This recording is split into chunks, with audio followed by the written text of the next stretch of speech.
This is how I approach issues. You can take something that is old and broken and you can make it better.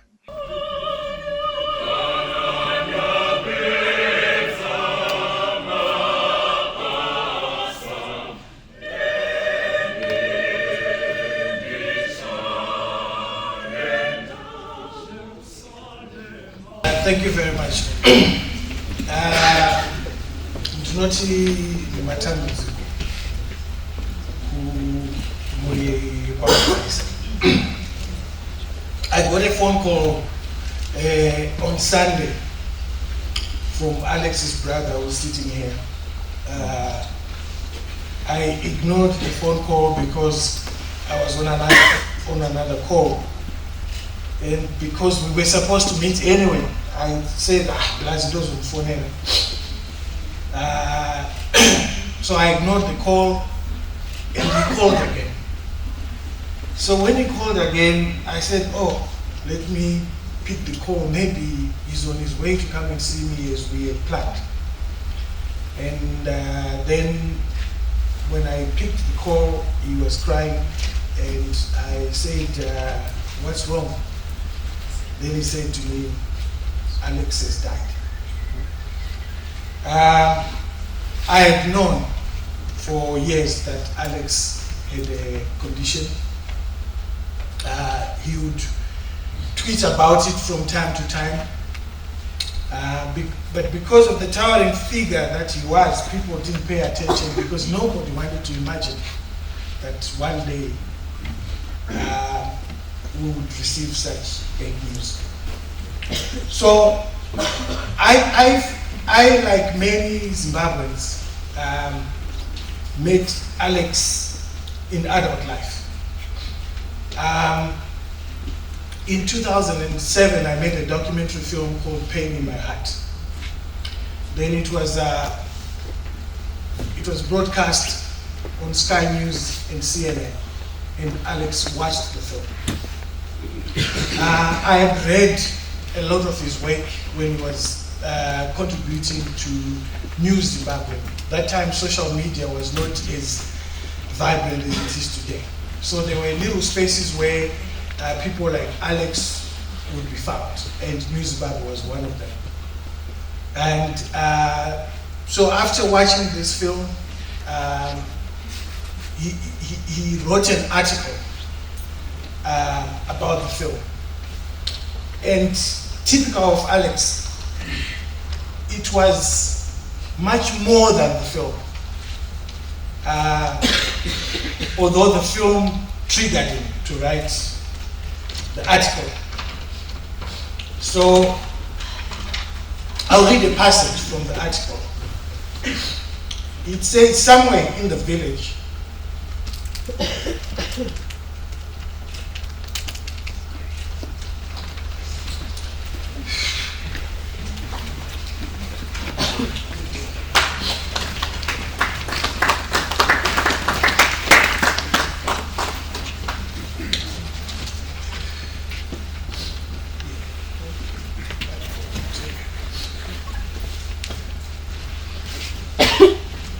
somewhere in a village nestled in the bushes of Chikomba, there is a young girl called Tarisai.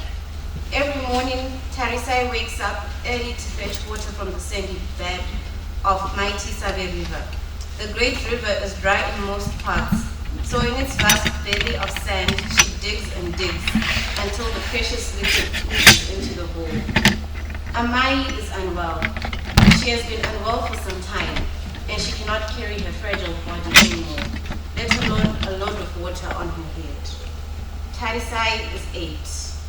Father was called to another world a year ago. The weight of the homestead is upon Tarisai's young shoulders. Thank you. So he sent an email to me, and that's how our friendship started. Then in the GNU happened, but just before the GNU happened, I had started working on another film called A Violent Response. And Alex would send emails to me if I post something on Facebook. And I would say to him, Doc, why do you need to worry to get permission from me to use these things? You can use them. And then he would say, you know, in our field of work, things can get complicated. And I would say to him, go ahead and use the stuff. He came to Zimbabwe to join the Prime Minister's office. And it was when he joined that office that I started to learn a lot more about how government worked. One of the primary things that he told me was that, you know, corruption is so rife in this country beyond what he had imagined. He told me a story. He was supposed to have gone somewhere, and he couldn't go. And when he came back to the office, there was a paper waiting for him to sign. An allowance, $5,000 for the trip that he should have gone but didn't go. And he said, no, these are allowances for hotels and things like that. I did not go, so I don't need this. And senior government people said to him, Doc, ma put vilinga kazvinhu ingosayinai kana kusinga ide munongoti papa. And I'm sure I shared the story with many of you. And he would talk to me about the issue of incompetence, how bad incompetence was in government. It was so bad that he didn't even imagine that things would be so bad. That's when he said to me, you know, Hope, the problem goes beyond what we thought it was. This country is in a total mess. The system needs to be changed. It is not just about an individual. The system is corrupt. And we would talk about the constitution-making process. And as journalists, I can't think of anyone else in this country who helped our work become so easy other than Alex Magaisa. You would go to Morgan Changrai's office and interview Morgan Changrai. And then Magaisa would say, I want two monorota, one. And he would give you a much broader picture of what's going on in government.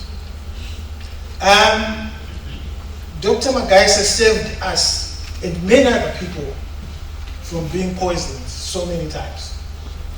He had established a relationship because of the person that he was with the system, within the system. I'm sure many of you saw Alex talking about enablers.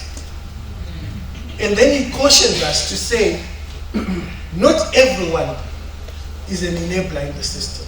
There are some good people. Yeah. And he would call us, oh, be careful of this, be careful of that. I mean, journalists from my generation and those who were there during the GNU, our work was made far much easier. All international journalists, the first thing they would do when they land here is, where is Alex? Because with Alex, you would get the picture of what's happening, and you would also then get to interview the Prime Minister. He taught me that, you know, sometimes you disagree with certain things. But don't throw everything away. Alex was opposed to the 2013 election. His bosses wanted the election, but he was opposed to it. And I kept saying to him and to Advocate Chamisa that Varunelini, you have got so much knowledge.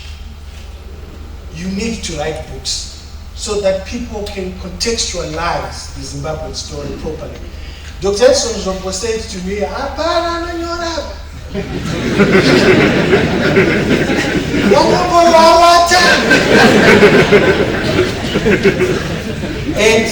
I've been saying to Advocate Chamisa, because he's also my friend. He shares certain things with me, and I say to him, but President, these are serious issues. You should put pen to paper. And I hope that story will become complete, because he knows a lot of things about what happened during that time. Then there was a picture, and Alex value, his talk was so high that even his opponents understood it. One day Alex came to Zimbabwe and he went to a restaurant called The Plot with two friends. And at that restaurant, there was Jonathan Moyo, there was Joao, there was Sukwere, and another gentleman who didn't want to be in the picture. A picture was taken and Jonathan Moyo posted it on Twitter. He understood what he was doing, because the person who carried a lot of value in that picture was Alex.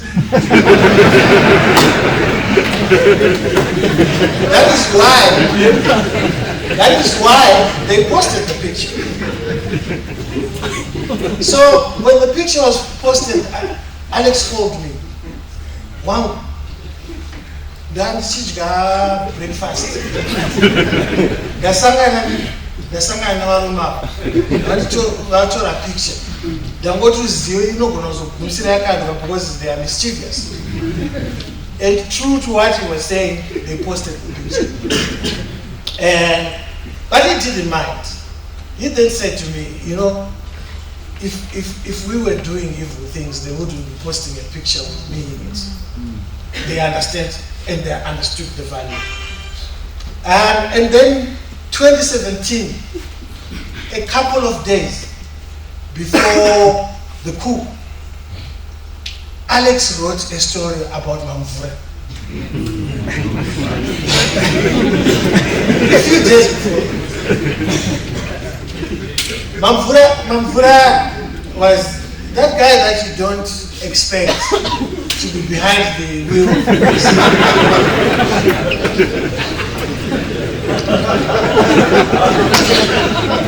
So you are at a township. Those of you who are like me and Alex who grow up in rural areas, the bus would move from township to township, and older people would get out and buy alcohol. And the bus driver would leave the bus idling. One day, Mamvura went behind and drove the bus.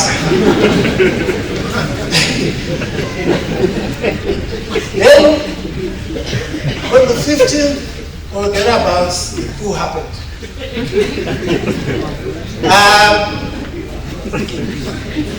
I found myself and Alex, we differed. I thought the coup was going to be a transition. I was in London when the coup happened, and we spoke with Alex. Alex said, "Wow, I went with these people, they will not change.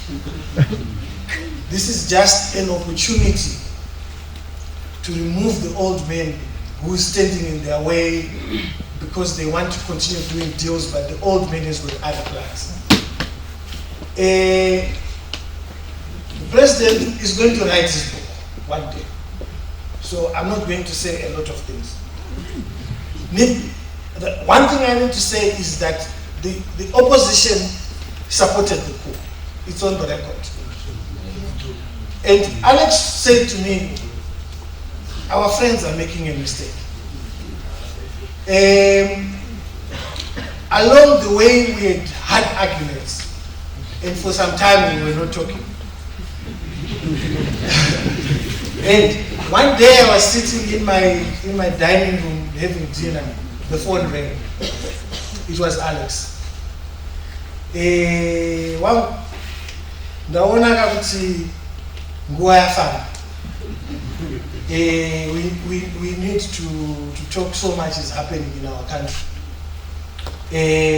That was Alex for me. He is not somebody who felt that because of Alex Magaisa we've had a disagreement, I'm not going to come to you, you are the one who's going to come to me. That was not Alex. Alex would talk to young people. I would get screenshots from young people, so excited that imagine, I wrote to Dr. Magaisa, he wrote back, you know. And we used to joke about that. And you'd say now we have to be very careful what we write. Because people, you know, are happy and sometimes they share things that are not supposed to be shared. Needless to say, the new dispensation, contrary to the nonsense I was reading on social media, they made an approach to Alex. And I just thought, out of respect, after the period of mourning, if they continue to set the record straight, we have got names, we know the people, some of them came through me. And Alex said, no, I'm a Zimbabwean. If you want to do things right, you don't need Magaisa's support, the whole country will support you. Don't look for individuals. Do the right things and the whole country will support you. And I remember in August, because I've been a victim as well, because when we said let's give them a chance, they then became angry when we started criticizing them. But in my case, I am not like President Chamisa, who's going to write his memoirs after his 2 terms. I can talk about my story. In August of 2018, the late Dad Nazi and the living Edwin Manika came to my home, and they wanted to convince me that I should either go into government or go and run MDC. Immediately after they left, I called Alex, and I said to him, "This is what these guys are saying." And then Alex said to me, "Wow, it's called laundering." They want to launder their image using you. Yeah. If they are going to do a good job, people like you and me don't need to be approached in this way. We will want to work with them. Even the opposition will want to work with them. So let them fix the reforms, and every Zimbabwean will be on a plane from the diaspora to come back home, because they want to be part of and he was right. And when I criticized them, they started attacking me. They started lying that, oh, these people wanted jobs and this and that. There is a lot that happens behind the scenes. And as I keep referring to President Chamisa, because he knows a lot of the things that were happening behind the scenes during that time and continue to happen behind the scenes. The tragedy for people like me is that we over-relied on Alex. You know, when I entered the room, I was saying to Doug Coltert, I'm trying to imagine, you know, whenever I got into trouble, I would look for my lawyer, Beatrice Mtetwa, or Doug. If I can't find them, I have to look for Alex, to say, Alex, how do I do this? Have I done something wrong? And when I was arrested for the 3rd time in 2021, I was with Honorable Job Scott. We were arrested together for the same crime that does not, there's no law that exists for that crime. You know, prison officers came to us one day. They were so happy, and they said, and Job said, why are you saying that? And they said, Dr. Magaisa, what happened?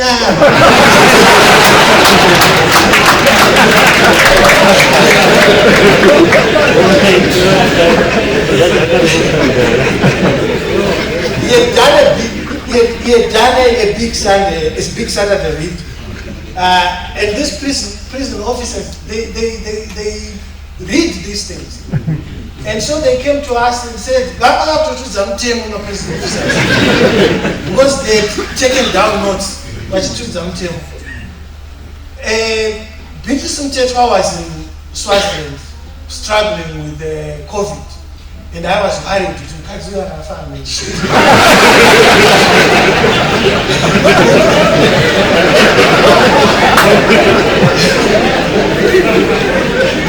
Job is my witness, I'm not lying. And I would start, job with them, say, I don't know how, because I would start saying, wanting to find out about COVID and this, because I was worried, because she's the woman who has been with me since 2004 through all my travels. I have no access to Magaisa. Each time I go into prison, Magaisa became my de facto spokesperson. In fact, when Dad would come, I would say, go and give this to Magaisa. Go and give this to Magaisa. Because he is the person who was able to articulate issues in a way that made it so easy for all of us to understand. Yeah. And one of those things that he said to me, which sticks with me, and I will say it, so that when you have your cabinet, when you become president of this country, you must remember.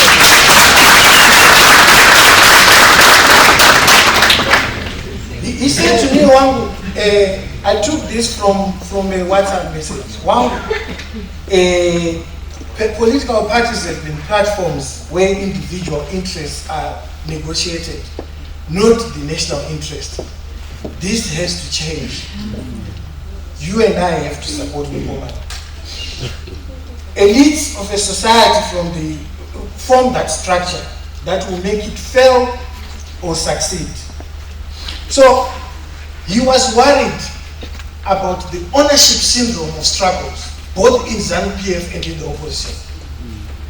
He would say to me, it worries me, the reason I write the way I write, I want to connect with everyone.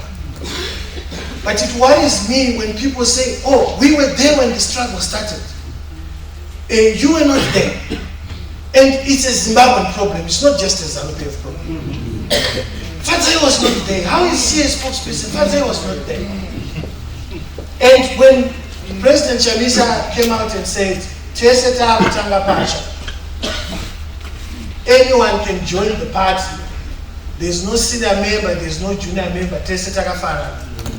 That made Magaisa happy. And he said, this is going to remove the toxicity in our politics. There's one thing about the Big Saturday read.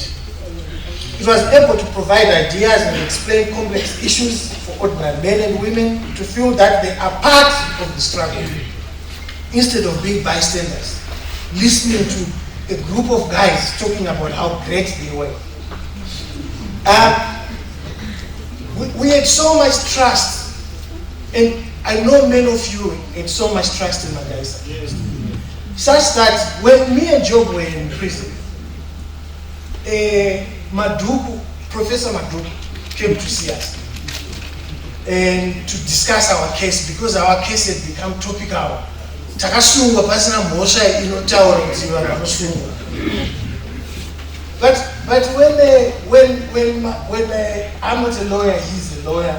When Professor Maduku was sitting the other side, I was now, because I had now read some of the prison officers had given us that stuff. I was now arguing with Maduku. Saying, but Prof, the law says this, in South Africa there was this and that. And then, Maduku is a funny guy. He says, I'm not sharing my case. I've also read that article and I agree with it. And so I want to end by